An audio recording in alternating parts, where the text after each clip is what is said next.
Queridos, eu gostaria de... Eu quero começar hoje com os irmãos uma série. Nós nos propusemos aqui há algumas semanas, ou meses, a fazermos uma trilogia. Nós faríamos três séries de 7. A primeira falamos sobre as 7 festas de Israel, demonstrando como que aquelas festas que o povo de Israel realizavam, elas têm um cumprimento no Novo Testamento.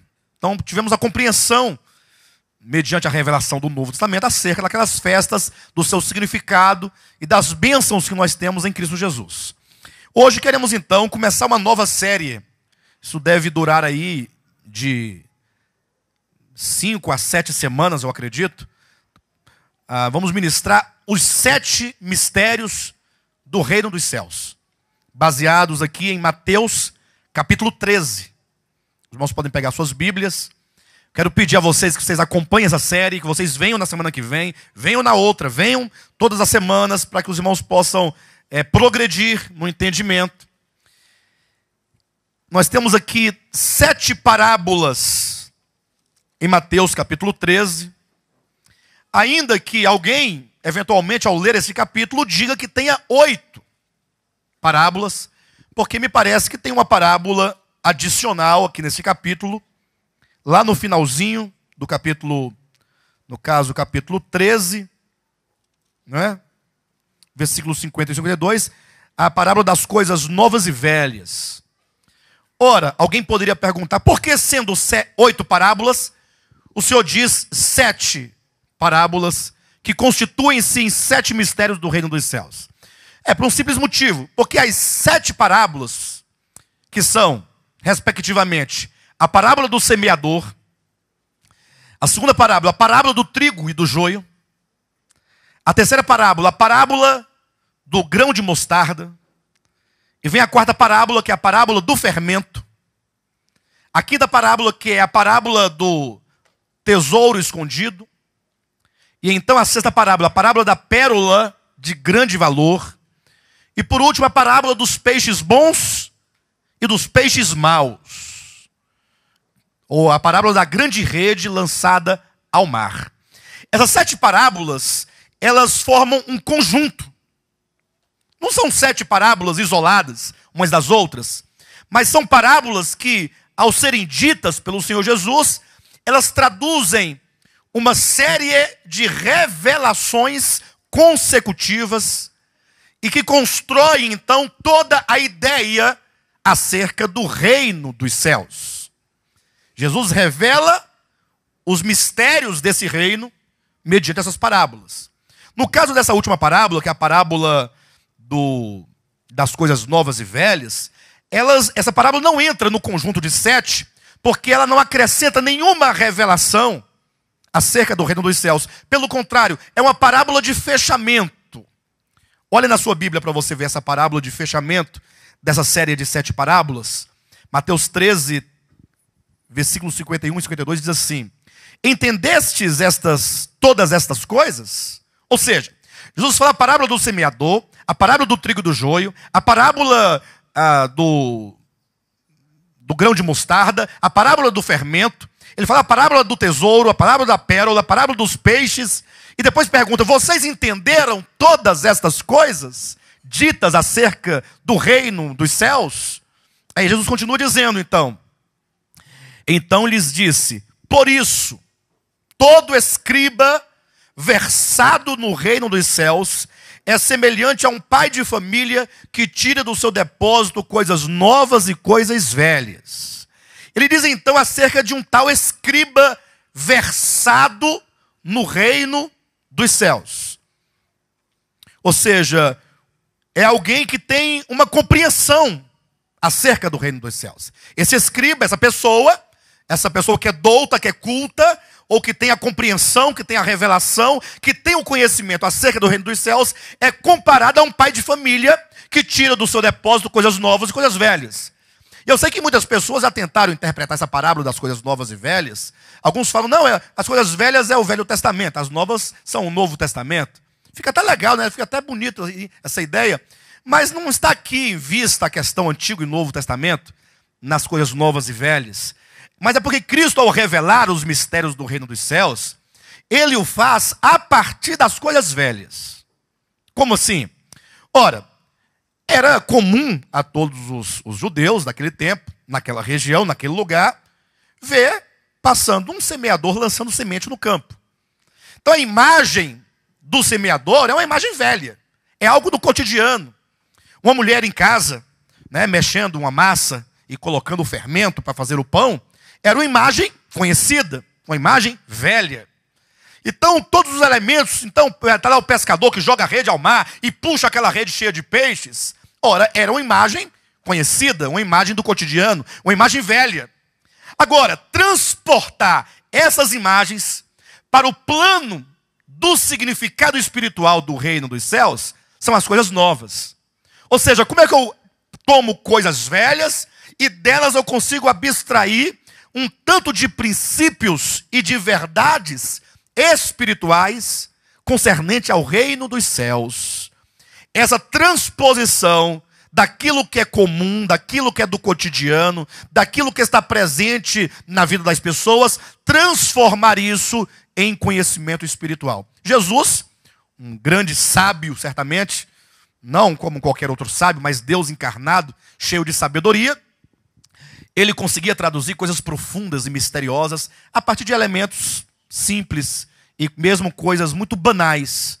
Ele conseguia extrair princípios, verdades espirituais. Então, a partir de agora, falaremos acerca dos mistérios do reino dos céus. E duas coisas, antes de tudo, eu gostaria de trazer aos irmãos, para que nós possamos entrar nessas parábolas conscientes do significado que elas querem trazer para nós.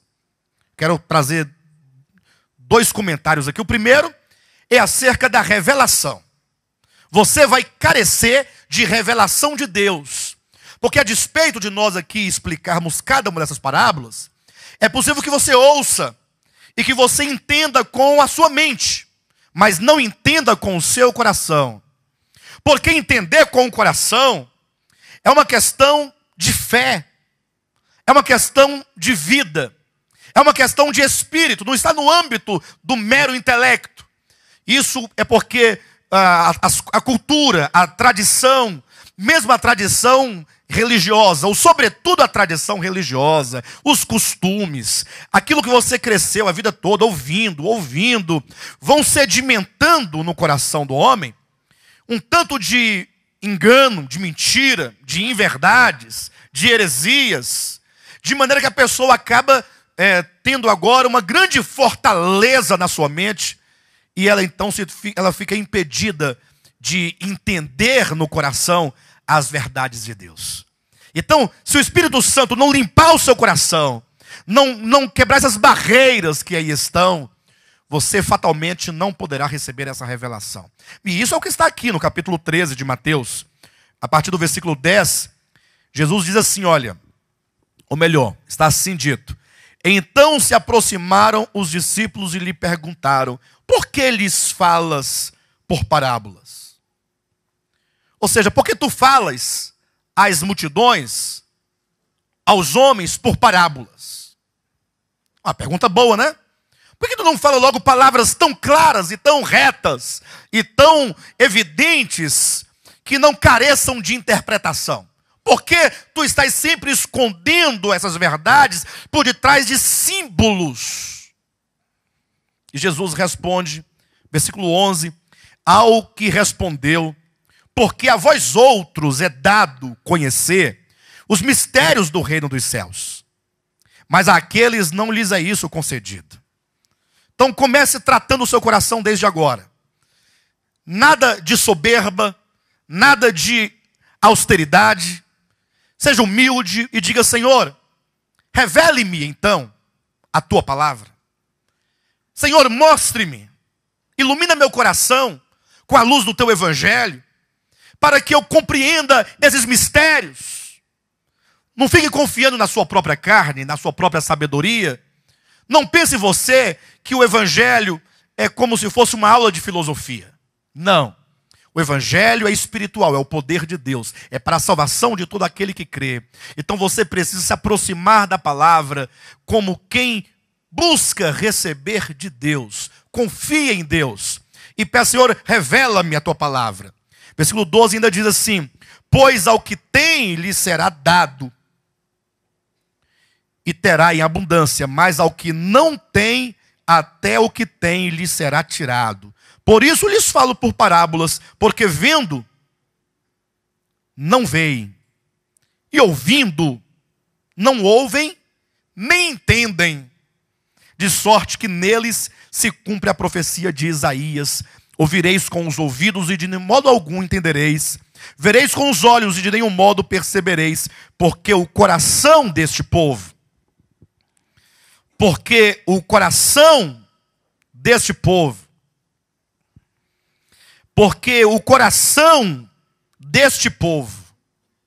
olha onde está o problema.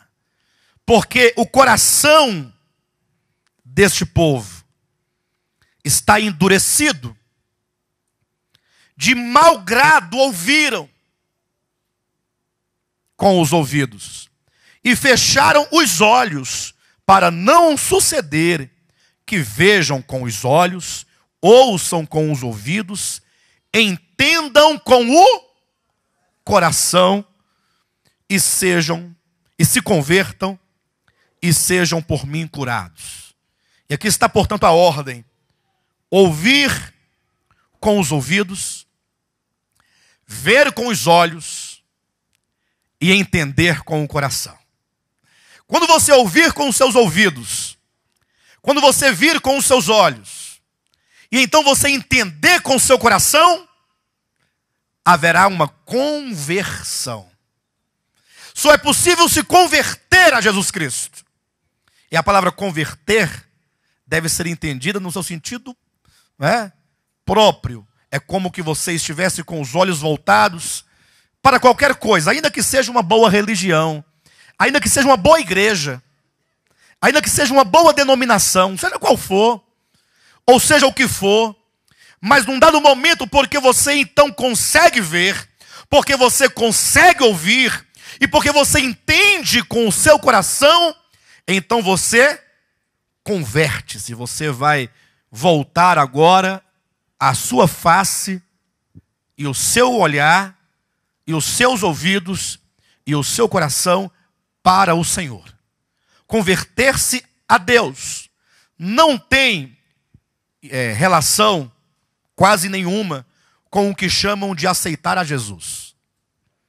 Você deve ter ouvido muito: quem quer aceitar a Jesus? Esse jargão, esses apelos que se faz, geralmente fazem, nas grandes concentrações evangelísticas, enfim.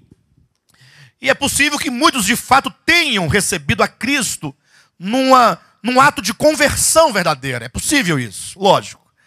Entretanto, o simples fato de alguém ali sinalizar com a mão, ali numa emoção, num momento, e a maioria dos apelos feitos com ameaças e com medos: olha, cuidado, porque na semana passada veio alguém aqui e não quis aceitar a Jesus, e ao sair foi atropelado por um caminhão. Aí a pessoa: meu Deus, então vou aceitar logo, antes que esse caminhão também me pegue, E vai ver que a vida da pessoa está toda atribulada, ela está desempregada, os filhos estão com problema na escola, e aí a pessoa então é fragilizada por aquela circunstância, e a pessoa logo diz: é obra de macumbaria. Então, com tudo isso, a pessoa também fala: não, então eu aceito, eu quero me livrar desses problemas todos. E também agora com essa enxurrada, essa avalanche de campanhas que prometem, as coisas materiais para as pessoas, está todo mundo em busca de ganhar alguma coisa, nem que seja uma gota de colírio no olho, desde que seja vantagem, as pessoas estão querendo. De todo modo, tudo isso não traduz conversão genuína. A conversão genuína é quando você se converte ao Senhor, não a uma mera instituição. E quando então você se converte ao Senhor, como resultado de ver, de ouvir e de entender com o coração, o que acontece? O que acontece quando a pessoa ouve com os ouvidos, vê com os olhos e entende com o coração? Ela se converte ao Senhor e é por Ele curado. A cura de Deus. Se você deseja ser curado na sua alma, você precisa pedir: Senhor, revela-me então esses mistérios do reino dos céus. Amém? Essa era a primeira coisa que eu queria dizer aos irmãos. A segunda é o contexto no qual o Senhor revela esses mistérios. Se você não entendeu o contexto em que Jesus narra essas parábolas, em que ele revela esses mistérios aqui, você não entenderá exatamente o significado dessas parábolas. De sorte que o reino dos céus é algo novo nesse sentido. Por que algo novo? Porque se você ler de Mateus para trás, ou de Malaquias, que é o último livro do Antigo Testamento, voltando até Gênesis, lê todas as páginas do Antigo Testamento, você não vai encontrar em nenhum momento a expressão reino dos céus. Reino dos céus é uma expressão nova, que inclusive é implementada por Mateus, e somente Mateus traz no seu evangelho essa expressão, reino dos céus. Todos os demais não falam do reino dos céus. Talvez usem uma expressão correlata que é reino de Deus. Reino de Deus. Mas temos que atentar para algo. Quando o Senhor fala acerca do reino de Deus, ele diz o seguinte, lá em Mateus capítulo 21. O reino de Deus será tirado do povo de Israel e será dado a um outro povo. O que significa que o reino de Deus estava com o povo de Israel. Quando Cristo diz, aquela parábola dos trabalhadores, que Deus havia plantado uma vinha e arrendado a sua vinha a uns trabalhadores, e que no seu tempo determinado Deus enviou então os homens para recolher os frutos daquela vinha. E aí aqueles homens que haviam arrendado aquela vinha mataram os enviados do dono da fazenda. E aí mandou outros enviados para buscar o fruto. E a Bíblia diz que novamente eles mataram também. Por fim, o dono daquela vinha mandou o seu próprio filho.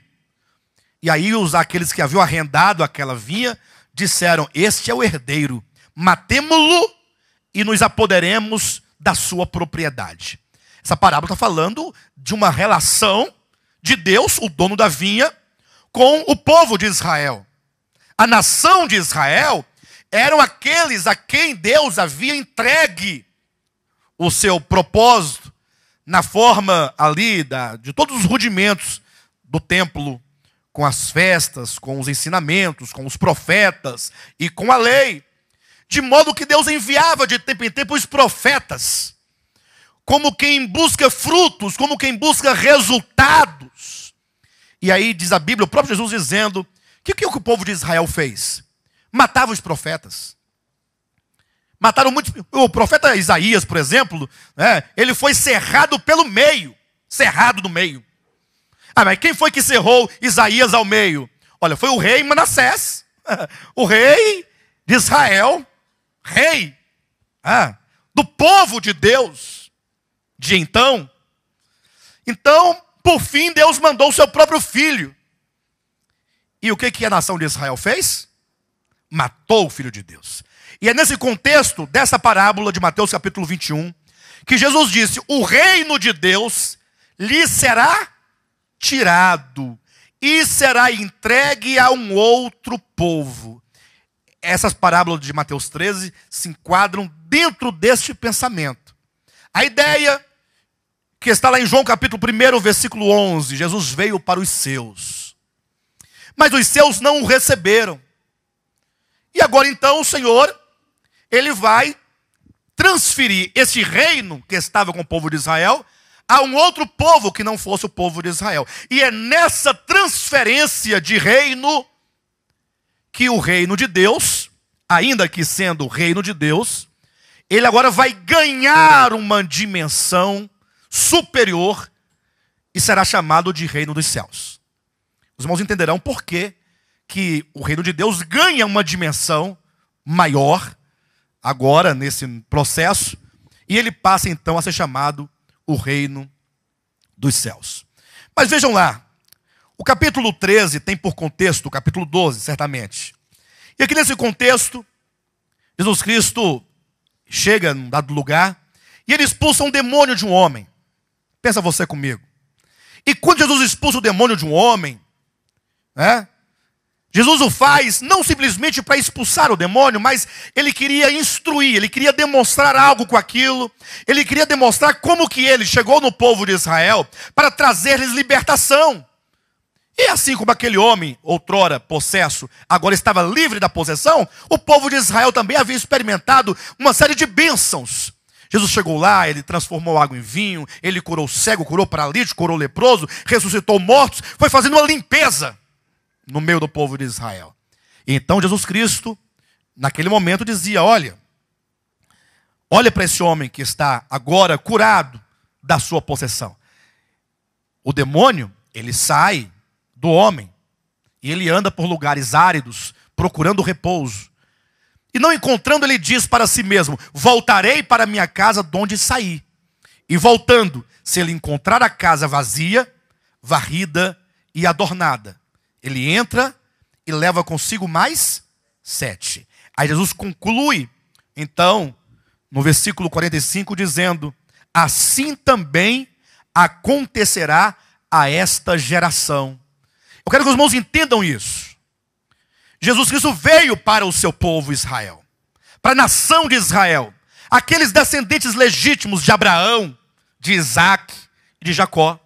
Veio Jesus como o Messias prometido, realizou muitos prodígios, milagres, mas o coração daquele povo estava cheio de tantas coisas que não podiam receber o evangelho.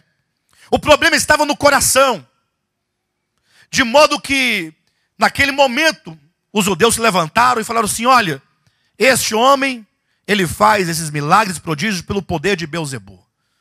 Foi aí que Jesus Cristo então coloca a questão do pecado contra o Espírito Santo, dizendo que aqueles que pecam contra o Espírito Santo, para esses não tem perdão.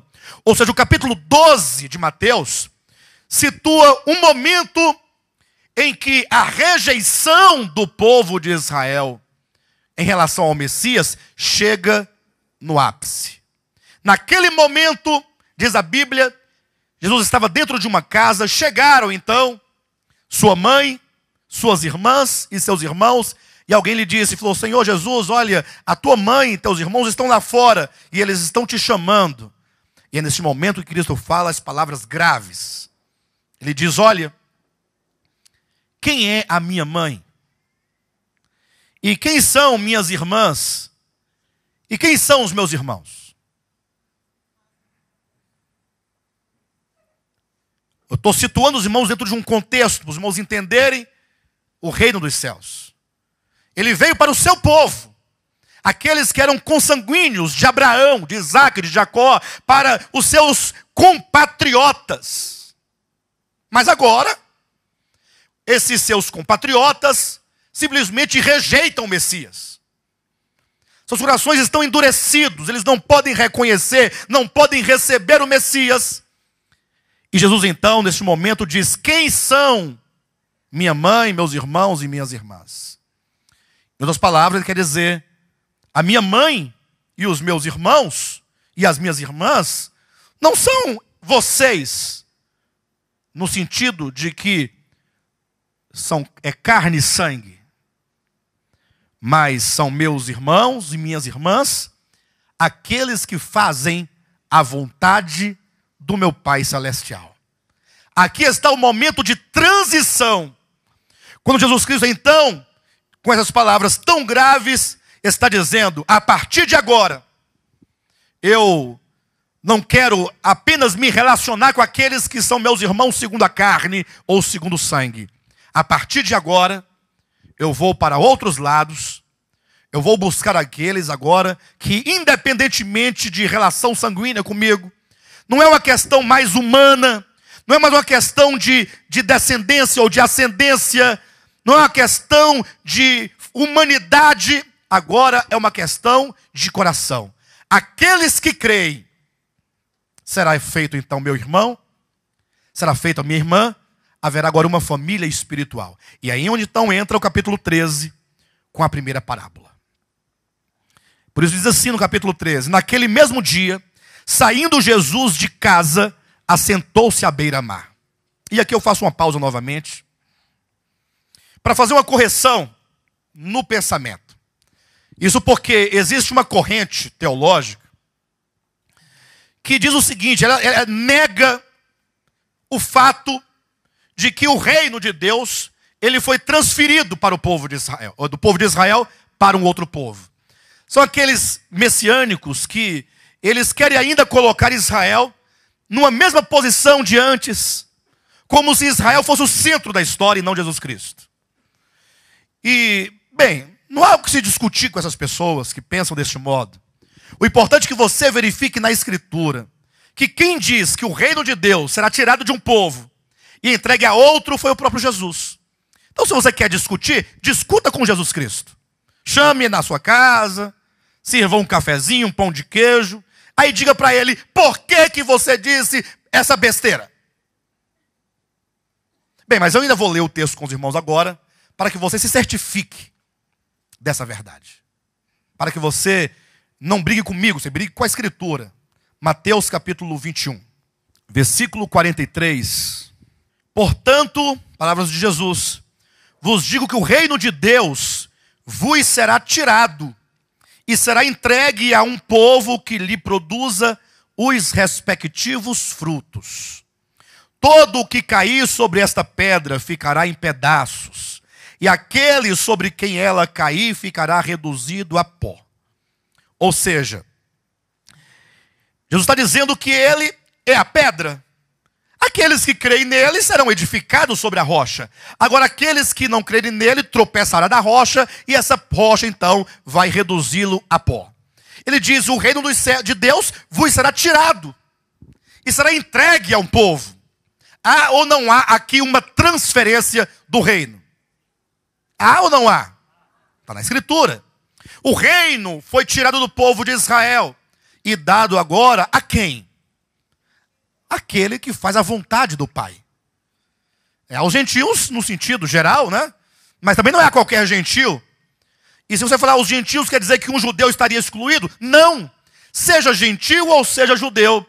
Agora, o que se requer não é que ele seja filho de Abraão, Isaque e Jacó, segundo a carne. O que se requer é que seja ele gentio, ou seja ele judeu, ele precisa crer na pessoa de Jesus Cristo. E é essa fé na pessoa de Jesus e na sua obra que o capacita e o habilita agora a receber o reino de Deus, não mais como mero reino de Deus, mas agora o reino de Deus enquanto reino dos céus.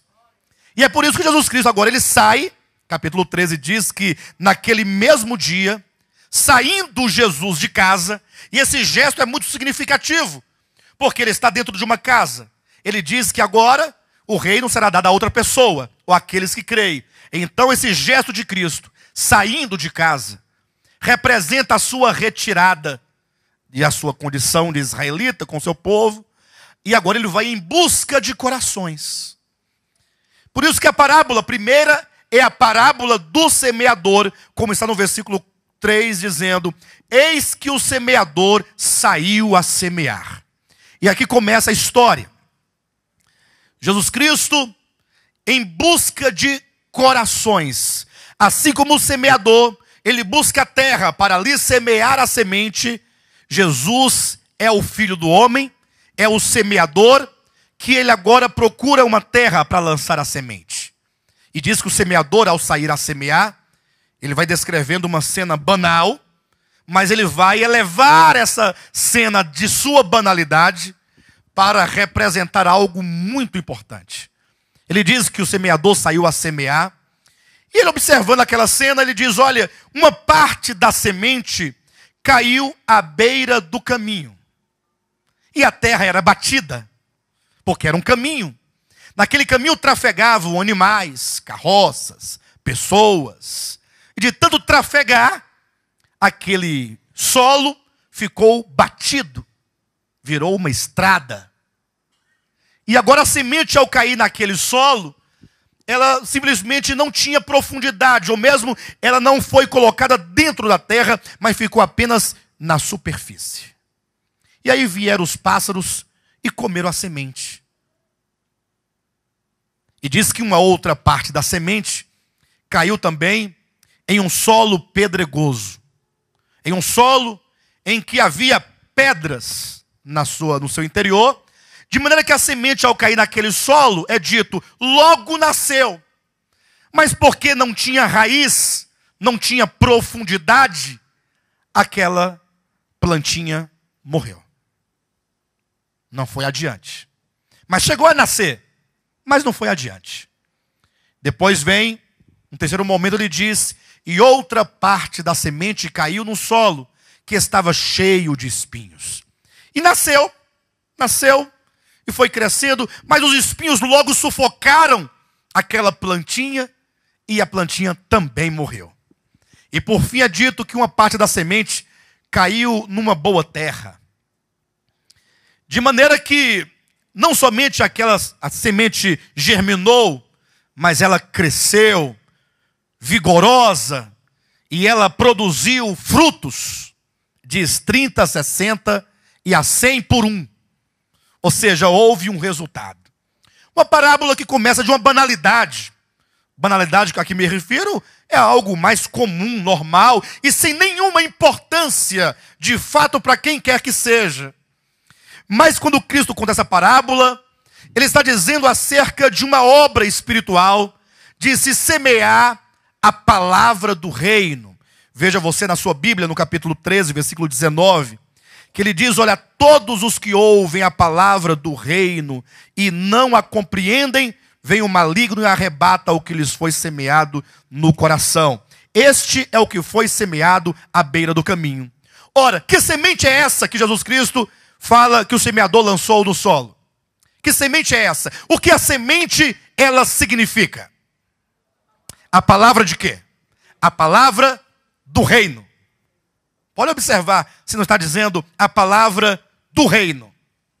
Mas pastor, que reino é esse? Ora, esse reino de Deus,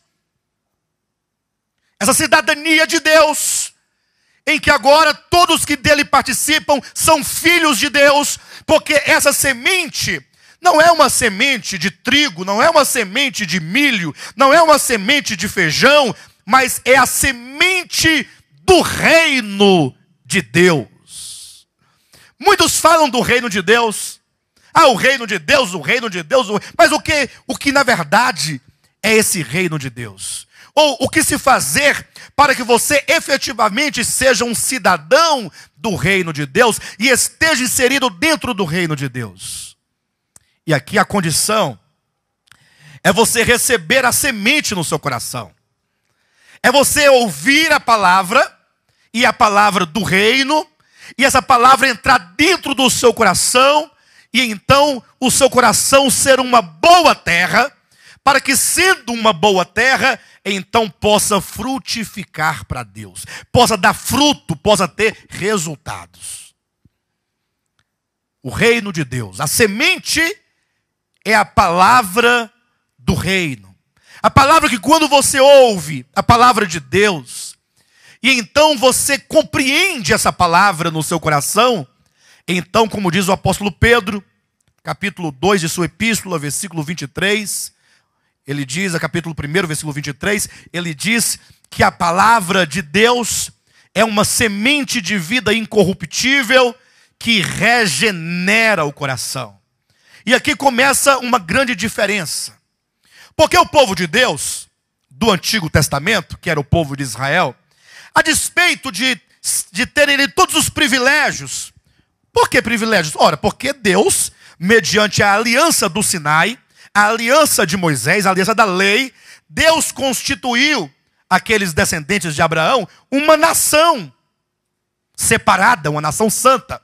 Deus no Antigo Testamento falou assim, olha, vocês aí, filhos de Abraão, Isaac e Jacó, os hebreus, vocês agora são o meu povo. Isso é um privilégio, não é? Mas a despeito de serem eles o povo de Deus, de terem eles tamanho privilégio, eles eram apenas povo. Apenas povo. Eles não eram filhos. Eles não tinham sido regenerados. Eles não tinham recebido a vida divina eternamente dentro deles. É como se fosse apenas uma farda. Imagine que o reino de Deus, para o povo de Israel, é como se fosse uma farda de um policial. Uma vez que ele veste aquela farda, ele agora está investido, mesmo que exteriormente, mesmo que objetivamente, ali ele está na condição de uma autoridade. O povo de Israel era o reino de Deus.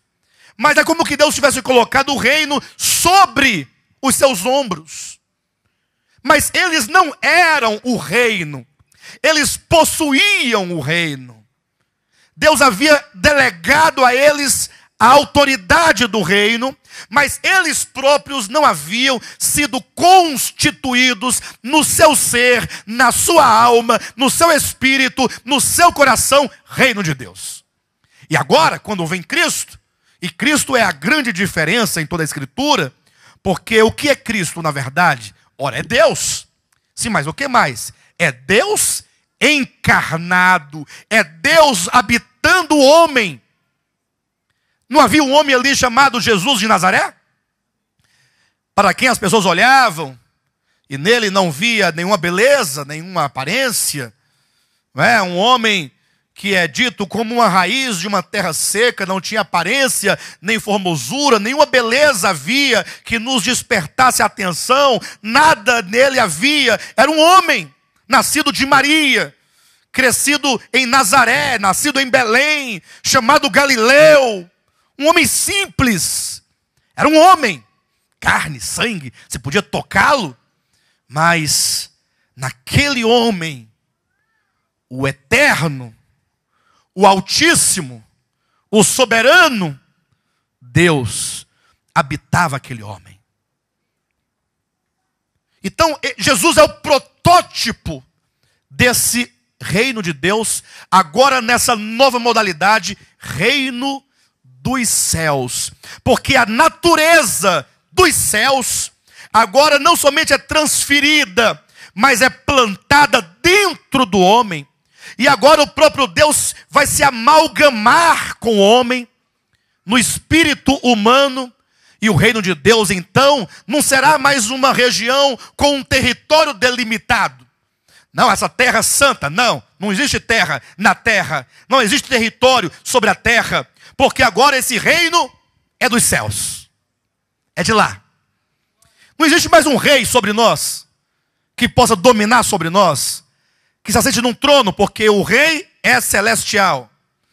Todas as credenciais e todos os atributos dessa cidadania são do céu. Por isso que é dito em 1 Coríntios, capítulo 15, versículo 47, dizendo: o primeiro homem formado da terra é terreno. O segundo homem, porém, é do céu. Então é desse homem do céu de que nós estamos falando. Quando, portanto, o semeador saiu a semear, ele trazia essa semente do céu, uma semente celestial. Ele trazia o seu reino como semente para ser plantado dentro da sua alma, dentro do seu coração, dentro do seu espírito. E isso faz toda a diferença, porque infelizmente nos ensinaram uma vida cristã superficial. Aprendemos que ser cristão e ser servo de Deus e servi-lo fosse meramente uma questão de fazer coisas para Deus. Domingo você veste a sua roupa de ver Deus e vai para a missa ou vai para o culto. E lá você então canta no coral, você leva um dinheirinho, você faz alguma coisa, e assim você não bebe isso, você não dança aquilo, você não veste aquilo, você não toca nisso, você não faz mais nada. Aí você agora exteriormente achava: eu sou um servo de Deus. E a Escritura diz: não, o reino de Deus não é nada que diga respeito ao teu exterior. Não importa a tua raça, se é que assim se pode dizer de raça. Não importa a sua etnia, sua língua, sua cor. Não importa suas roupas, sua condição social. Se você parece ou não parece, o que vale agora é que o semeador, ele planta o reino de Deus dentro do coração. E aí, se você entender isso, os seus problemas vão acabar. Não é nenhuma promessa para ganhar dinheiro de ninguém, como fazem por aí. O problema é que inventaram as campanhas para iludir as pessoas. As pessoas estão perturbadas. As pessoas estão doentes da mente. Vivemos num tempo em que as pessoas, elas estão com síndrome do pânico, com depressão, com ansiedade, Porque o sistema vai oprimindo aí as situações e as pessoas vão ficando desesperadas. E aí surgem as bactérias oportunistas para te consumir. Fala, olha, vamos fazer uma campanha e o homem de Deus vai orar, porque o homem de Deus está jejuando e subiu ao monte e então Deus vai mudar a sua vida. Isso é mentira. Isso é mentira. Por que mentira, pastor? Porque a solução de Deus para você não está em campanhas. Deus quer regenerar o seu coração. Ele te oferece o Espírito Santo. Aplauda o Senhor.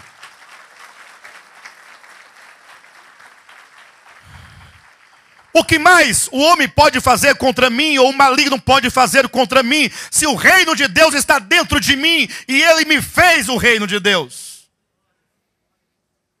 Por que ameaçar o povo com macumba?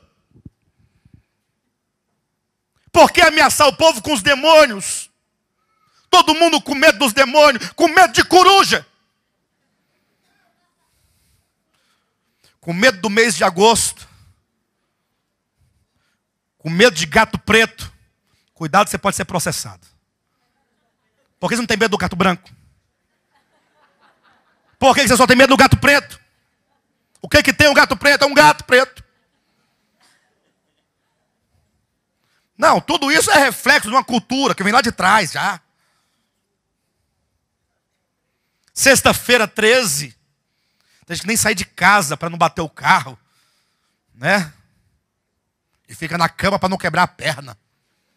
Deitado o dia todinho porque eu posso tropeçar.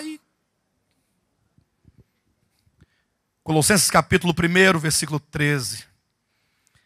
Deus, o Pai, nos libertou do império das trevas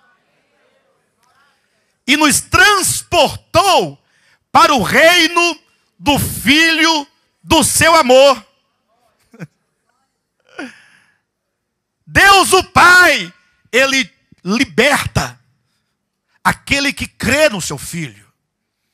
Se você crê em Jesus Cristo, Deus encarnado, crucificado, ressurreto, assunto, entronizado, glorificado, exaltado, você recebe a semente do reino de Deus, que regenera, e o maligno não te toca.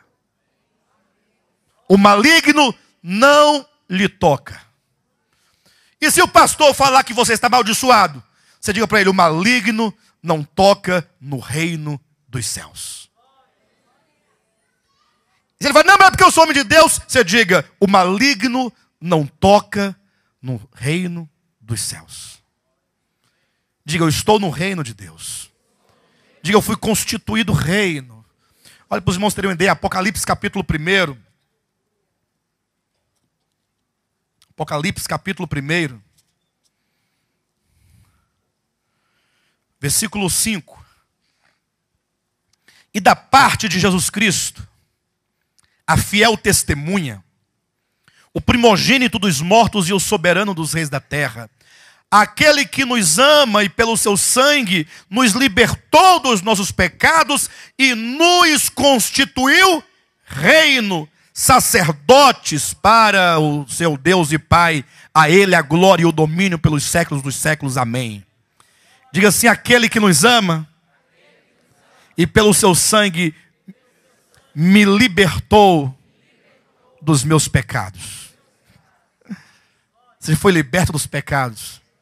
Nenhuma acusação contra você. Ninguém pode te condenar. Nem anjos, nem principados. Nada pode te tirar e te afastar do amor de Deus que está em Cristo. O Senhor, Ele nos libertou dos nossos pecados. E não somente nos libertou dos pecados, mas Ele nos constituiu reino. O povo de Israel não era o reino de Deus. Eles possuíam o reino sobre eles. Mas agora, no Novo Testamento, quando o próprio Deus se faz carne, e Jesus Cristo, portanto, é o protótipo desse reino, ele diz, o semeador saiu a semear. É uma questão de vida. Semente é questão de vida. que gera dentro do homem esse reino, e agora o constitui o reino. Agora, o grande problema é exatamente este, que quando essa semente é lançada, diz a Escritura que essa semente ela é lançada em todos os corações, em todas as terras. O semeador não sai dizendo, e aí, que terra é a sua? Lembram lá quando Jesus Cristo fala aos seus apóstolos, que também são semeadores por ofício? Ide por todo o mundo e pregai o evangelho aos eleitos. Não aos eleitos? Olha, se fosse aos eleitos, não seria em toda a terra. Ide pregar o evangelho a toda criatura. Encontrou, prega a palavra. Não questiona a terra, joga a semente. Joga a semente. A semente é do reino. A palavra é do reino. Fala a palavra. Não fica selecionando. Não, eu não vou pregar não, porque aquele lá para mim... Aquele lá não tem jeito, não, nunca vai se converter. Para de bobagem. Todo mundo achava que Saulo de Tarso nunca iria se converter. Por isso nunca foram pregar para ele. Quem que vai converter Saulo de Tarso? Ele é perseguidor da igreja. Ele prende os cristãos, ele bate. Ele açoita. Se brincar até mata. E como ninguém foi pregar para Saulo, Jesus foi pessoalmente para ele. Jesus foi pessoalmente, e vocês sabem da história. Então, o semeador sai a semear a palavra e ele vai lançando a semente, ó. Toda criatura. E essa semente, então, ao cair nos corações, porque a terra aqui são os corações, aí sim a semente vai encontrar diferentes tipos de corações, como a semente do semeador encontrou diferentes tipos de solos. E aí eu sei que há muita coisa que se falar aqui desses solos todos, mas eu quero que você se prenda àquilo que é essencial. Capítulo 13, versículo 19. A todos os que ouvem a palavra do reino e não a compreendem, vem o maligno e arrebata o que lhes foi semeado no coração. Esse é o que foi semeado à beira do caminho. Ou seja, a semente cai no coração, porque hoje você está ouvindo, não tem como você não ouvir essas palavras, afinal, com o microfone tão alto desse jeito, minha voz tem bastante força, né? Eu falo com muita força, então você ouve. De alguma maneira a semente cai no seu coração.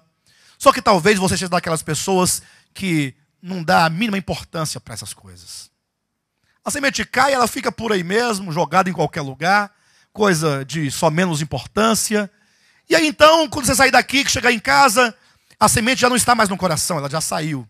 Vêm os pássaros e comem a semente. Vem o maligno e arrebata o que foi semeado no coração. Ah, pastor, quem é esse maligno? Ah, seja quem for. Talvez seja você mesmo esse maligno. De repente.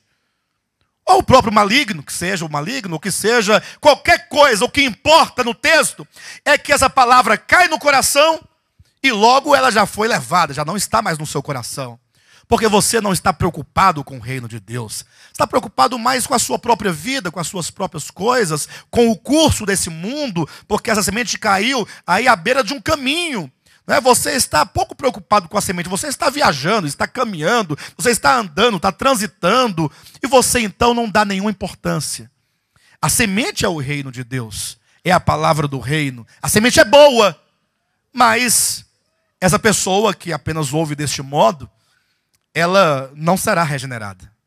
Não será constituído o reino de Deus. Mas diz que a palavra também caiu no outro tipo de solo. Olha o versículo 20.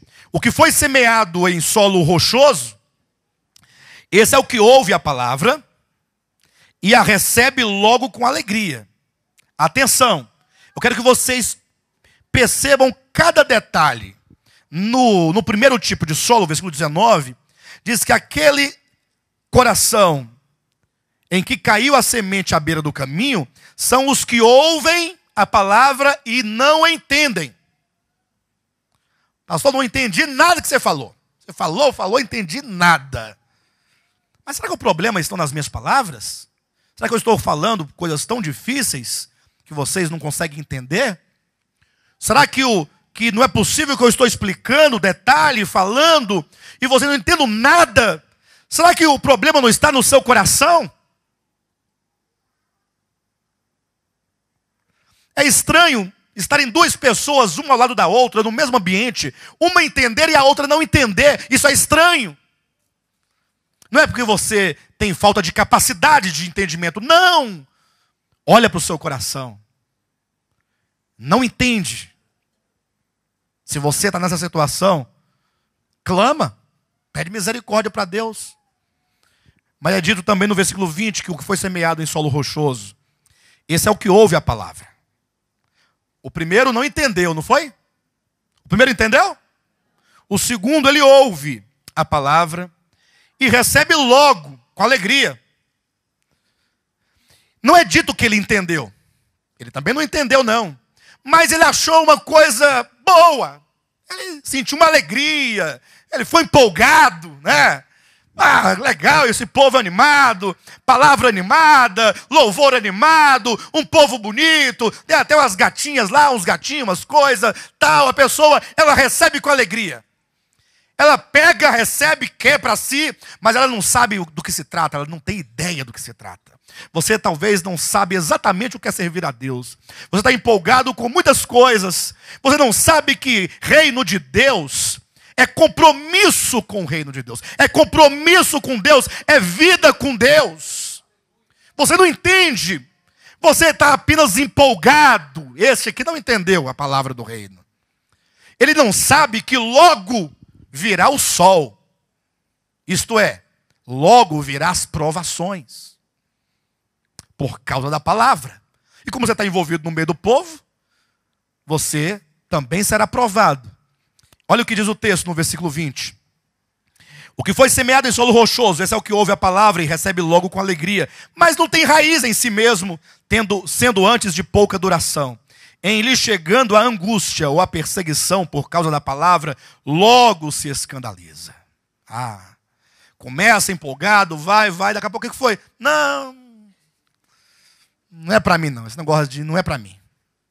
Mas você não recebeu a palavra? Não, a palavra caiu no meu coração, eu me empolguei, fiquei totalmente empolgado, animado, né? Logo estava querendo até fazer tudo lá e tal, mas quando vem a provação, você fala, não vale a pena, não vale a pena, sofrer pelo reino de Deus não vale a pena. Então, como não tem raiz, ou seja, aquela palavra não alcançou o recôndito do teu espírito, ela não enraizou-se e amalgamou-se ao seu espírito, não. Foi apenas nas emoções. Recebeu logo com alegria. É aquela empolgação. Não houve regeneração. Não houve. Então, o texto nos diz o quê? Que haverá provação. Haverá perseguição. Ninguém está dizendo aqui que não haverá aprovação. Quem disse para você que não haverá aprovação? Quem é que está pregando dizendo que você não vai sofrer? Porque no momento que você coloca-se diante de Deus, Deus resolve todos os teus problemas. Quem é que está dizendo isso? Se alguém está dizendo isso, está mentindo para você. Porque o próprio Jesus declarou em João capítulo 16, versículo 31, ele disse, olha, no mundo, na lua não, mas no mundo tereis aflições. E se há alguma promessa de nos livrar das aflições aqui do mundo, está somente lá no Apocalipse, no capítulo 7, quando diz que tão logo o Senhor arrebatar os seus, diz que ele vai estender o seu tabernáculo sobre nós. Nem sol arderá em nossa cabeça. Não haverá lágrima. Não haverá luto. Porque todas as coisas passaram. Tudo terá sido feito novas. Tudo será feito novo. Mas isso é só depois. No mundo tereis aflições. Pastor, mas é porque quando eu fui para a igreja, sabe o que eu imaginava? Eu imaginava que eu ia ser abençoado. Agora, e o que é ser abençoado?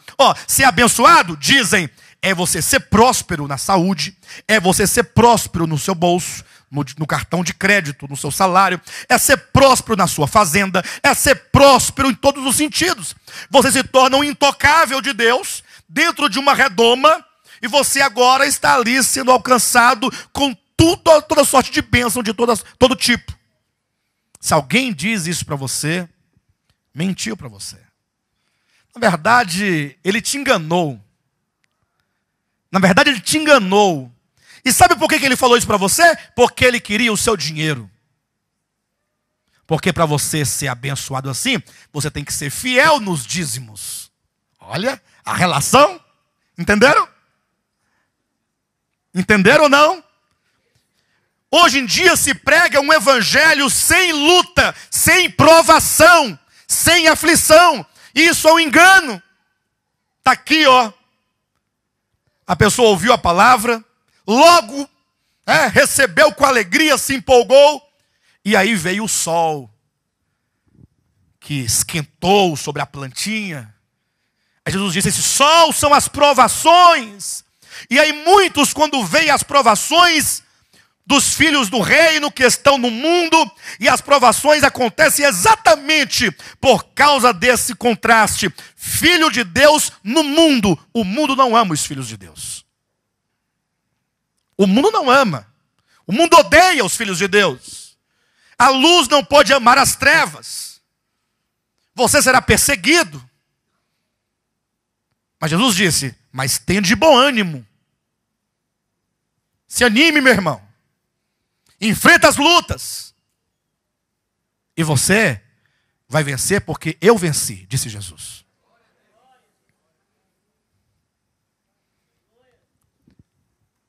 Esse é o que recebe a palavra, o que ouve, recebe com alegria, não tem raiz, dura pouco, logo se escandaliza. Não vai dar mais não.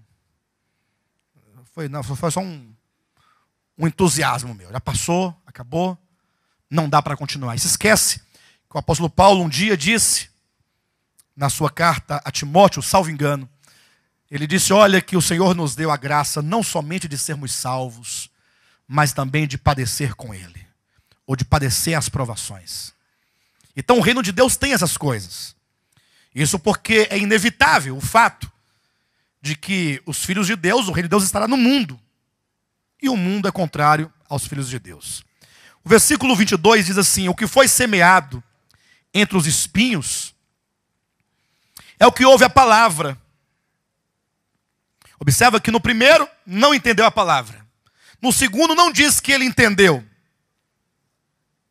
mas diz que ele se empolgou. No terceiro também não diz que ele entendeu, diz o que foi semeado entre os espinhos é o que ouve a palavra, porém os cuidados do mundo e a fascinação das riquezas sufocam a palavra e fica o que a palavra? Ou seja, ela não produz fruto. Os espinhos, aqui fala de um coração cuja preocupação não é o reino dos céus, mas é o reino do mundo. Este coração, atenção, sabe por que a semente não pôde frutificar neste coração? Porque era um coração que estava preocupado com os cuidados do mundo e com a fascinação das riquezas. Sabe aquela pessoa que quer possuir e não basta o seu trabalho comum, e essa pessoa então era tomada por um desejo desenfreado de conquistas, de riquezas. E é incrível como que o evangelho é tão claro, dizendo que a fascinação pelas riquezas é um dos inimigos do reino. E se prega hoje em dia um evangelho, ou um suposto evangelho, que seja um pseudo-evangelho comprometido com a fascinação pelas riquezas. Porque as palavras que se pregam nos dias de hoje são palavras que cultivam no coração das pessoas o desejo de enriquecer-se. Ou não? Não, eu estou mentindo? Não, se eu estiver mentindo, vocês falam. Pastor, você está mentindo. Não é bem assim. Ora, o que é a teologia da prosperidade? O que é a teologia da prosperidade? Se não a semente da fascinação das riquezas. Esse desejo desenfreado. E o pior, em acreditar que se eu conquistar tudo isso é porque Deus está me abençoando. É por isso que tem pregador de televisão que abre o programa assentado no capô de uma BMW. Lógico, para você em casa encher os olhos. Meu Deus do céu. Olha que coisa maravilhosa, uma BMW, uma Ferrari. Já imaginaram? Vocês não querem, não? Vocês não querem uma Ferrari? Quem que não quer uma Ferrari? Acho que então você não quer a Ferrari. Para de bobagem. Você quer uma Ferrari. Pessoal, atenção aqui, ó. O problema não está na Ferrari, não. Perfeito? Quando eu perguntei quem quer a Ferrari, eu quero dizer que o problema não é ter uma Ferrari ou não ter uma Ferrari. O problema é quando você transforma o Evangelho de Deus em Ferrari. Aí você está rebaixando os céus ao inferno. Você está descendo ao abismo. Porque Jesus nunca veio pregar riquezas. Tanto é verdade que se as riquezas fossem a solução para os homens, os milionários não se matavam. Ou não se matariam. Se fosse verdade isso, nenhuma pessoa que tivesse muito dinheiro ficaria com síndrome do pânico, com depressão, com medo da morte, com medo de vulto, medo de demônio, medo de fantasma. Para de bobagem. O mundo não precisa de dinheiro. Precisa de Deus. O dinheiro é um mal necessário. Inclusive que a própria Escritura chama de riquezas de origem iníqua. Ou melhor dizendo, seria de natureza iníqua. Isso é coisa daqui, só serve para aqui. Quando você morrer, acabou, meu irmão. O dinheiro vai ficar lá para os teus filhos brigarem e se morderem pelo seu dinheiro e criarem inimizades entre si, porque tem um ficando com a parte maior. E a sua alma descerá ao inferno. Calma. Calma. A sua alma descerá ao Hades. Deu uma melhorada, né? E quando tu entrares no Hades, tu entrarás nu. Despido. Nu. Completamente despido. Inclusive do corpo. Só a tua alma entrará para a eternidade. Então Jesus não tem nenhum compromisso com isso. Ele até abençoa eventualmente, não tem problema, Deus não está preso a isso. A questão é que o Evangelho de Deus é o Evangelho do reino dos céus. Mas os homens transformaram o Evangelho do reino dos céus no Evangelho do reino dos homens. É por isso que aqui no Brasil é um campo fértil para que os americanos venham para cá pedir oferta de 1.000, de 700, de 900, de tanto, dizendo que você vai prosperar. Isso é mentira. É mentira. O desafio está feito. Leia de Gênesis, Apocalipse, me mostre onde na Escritura existe esse tipo de coisa.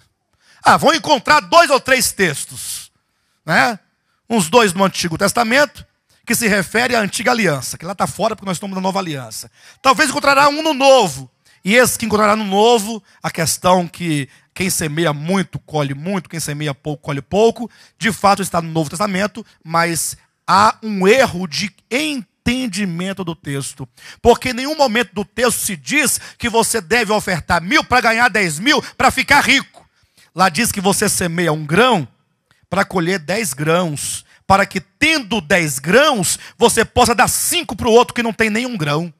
Então a multiplicação nunca te enriquece, mas ela te enriquece para te empobrecer no mesmo momento, no sentido de que Deus quer pessoas cujos corações compartilhem riquezas, dividam riquezas. Quem é que fala, Senhor, dá-me riqueza para eu distribuir? O povo quer acumular. Quer acumular. E na Escritura não há promessa de enriquecimento de ninguém. Mas há uma promessa que Deus pode fazer-nos sim prosperar em toda boa obra, para que tendo possamos nós repartir, como está escrito, repartiu, é assim? E a sua justiça, está parafraseando, né? Permanece para sempre. Você recebeu, Deus multiplicou, você distribuiu, você dividiu, você compartilhou, a justiça de Deus prevalece e permanece na sua vida. Então, o Espírito de Cristo é esse. Não tem nada a ver com esse enriquecimento. Não tem esse negócio de você fazer uma fila para encher os olhos do povo. Aí cada pessoa vem e fala assim, e aí, qual que é o seu testemunho? E a pessoa responde, não, é porque eu tinha apenas um carrinho velho, caí nos pedaços, estava devendo o banco tal e tal e tal, mas depois que eu vim para cá, que eu peguei esse candelabro aqui, ó, minha vida mudou. Agora que eu tenho esse candelabro aqui, ó, agora eu sou empresário, tenho empresas, tenho isso e aquilo. Tudo engano do maligno, tudo placebo de Satanás, tudo para poder enganar os filhos de Deus. Cuidado, porque esse coração, ou neste tipo de coração, o reino de Deus não nasce. Amém? Não nasce. O reino de Deus precisa de uma terra pura, destituída de qualquer coisa. Por isso diz o capítulo 13, versículo 23. Mas o que foi semeado em boa terra é o que ouve a palavra e a compreende. Quem compreendeu a palavra hoje? Como não, né? De um jeito ou de outro. Não, aleluia, aleluia. Tem que ser boa terra, tem que ser boa terra. Mas é aquela questão, o evangelho alcança o entendimento. E agora você sabe que o reino de Deus não é uma estrada. Que o reino de Deus não é um reino de espinhos, de riquezas ou de emoções. O reino de Deus é Deus habitando o espírito e o coração de todo aquele que entende que Jesus Cristo é o Filho de Deus, que Jesus Cristo é Deus feito homem, que Jesus Cristo morreu na cruz do Calvário, a morte substitutiva no lugar do pecador, porque todos pecaram e destituídos estão da glória de Deus, e na qualidade de pecadores estão todos destinados à morte eterna, mas Jesus pagou o preço pelos nossos pecados. E então Ele nos liberta dos nossos pecados com a sua morte, e Ele nos regenera com a sua ressurreição, e nos faz assentar com Ele nos lugares celestiais, e portanto nós somos todos do céu, somos de Deus, somos reinos de Deus, estamos acima de qualquer coisa que possa então nos impedir de ter essa plena comunhão com Deus e crescermos até o ponto de produzirmos não somente 30, mas 60 e 100 por um. Que Deus abençoe a todos vocês.